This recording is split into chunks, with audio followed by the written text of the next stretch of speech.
Hello and welcome. Happy Thursday. We're excited to have you here with us this week, and we're going to be talking more about listening. That's what we started with last week. But my name is Jen Tabor Osterfeld. I'm the Minister of Christian Education at Mount Zion United Methodist Church. The book of Proverbs in the Old Testament talks a lot about listening and about learning.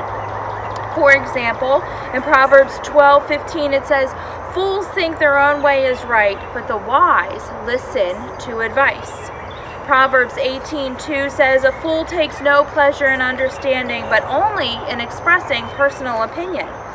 Or Proverbs 2 verses 1 through 10 say, "My child, if you accept my words and treasure up my commandments within you, making your ear attentive to wisdom and inclining your heart to understanding, if you indeed cry for insight and raise your voice for understanding, if you seek it like silver and search for it as for hidden treasures, then you will understand the fear of the Lord and find knowledge in God.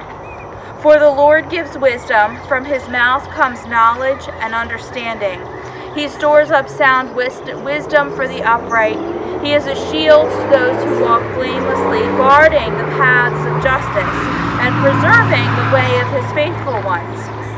Then you will understand righteousness and justice and equity, every good path, for wisdom will come into your heart."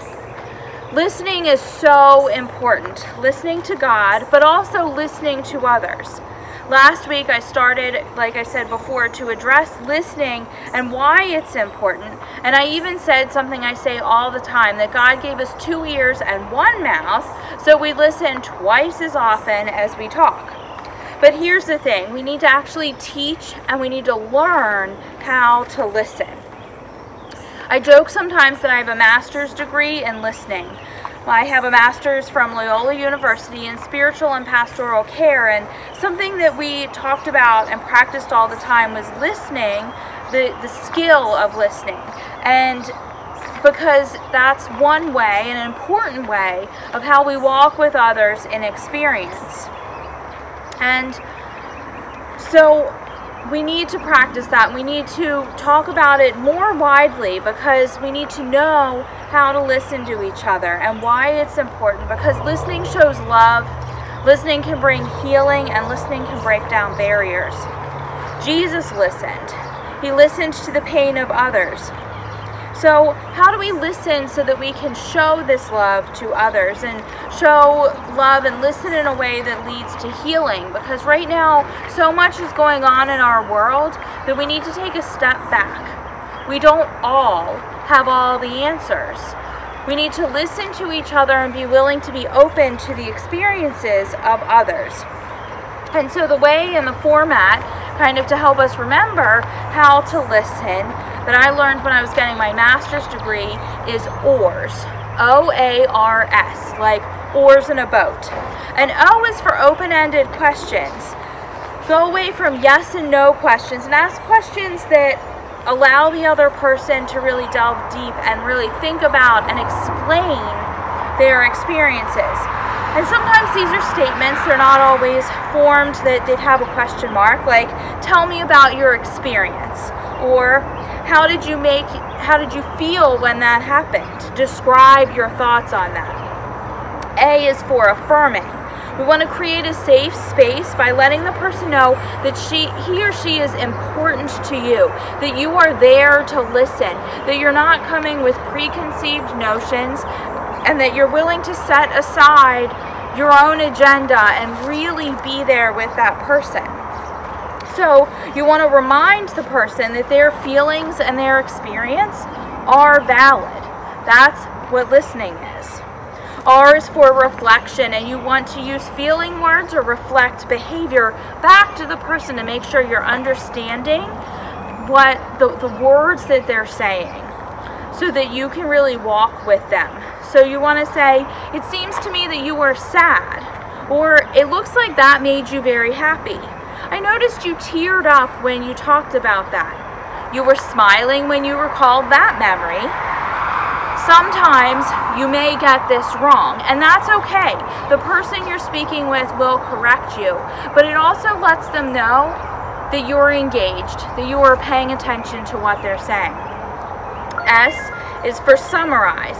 This helps you move through the conversation and make sure that you are listening to understand. So you want to say, this is what I've heard you say so far, or I want to make sure I understand what you've said, and then paraphrase what you've heard. All these things are super important. The other thing that's important to listening is silence. Listening to listen doesn't mean we're always coming up with the next thing we're going to say. Silence is important. Sometimes silence is when the other person is reflecting themselves.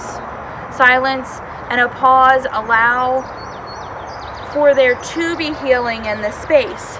Someone, when I was getting my master's degree, once told me that growing happens in the space in between. Healing happens in the space in between. And I find that this is so true, that reconciliation happens in the space between. And sometimes it's represented by the physical space when you're sitting with somebody, but most often it's found in the silence. That's when you can hear and reflect and find the growth in the listening and in the experience. Listening is about letting go of your own agenda. Listening means being willing to hear and get to know a person, to try and understand their experience, knowing that you can never fully walk in another person's shoes. Listening does not always mean leaving the table agreeing on everything, but listening does mean love. Love that's talked about in 1 Corinthians 13, verses 1 through 8. It says, if I speak in tongues of mortals and of angels, but I do not have love, I am a noisy gong or a clanging cymbal.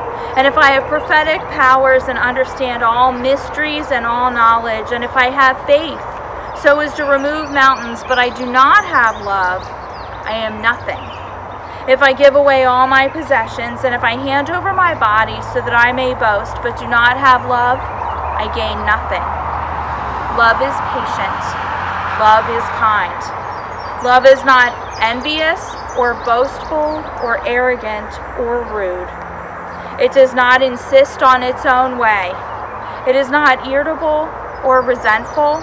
It does not rejoice in wrongdoing, but rejoices in the truth. It bears all things, believes all things, hopes all things, and endures all things. Love never ends. I want to encourage you to practice OARS. Practice it with your family. Practice it with your friends. Practice it with people you don't know, people who are different from you, so that we can grow in the space in between, so that we can find the healing. Next week will be my last youth lesson. We're going to take a little bit of a break for summer, so tune in next week to see what we have to say before we break. Have a great week. Bye-bye.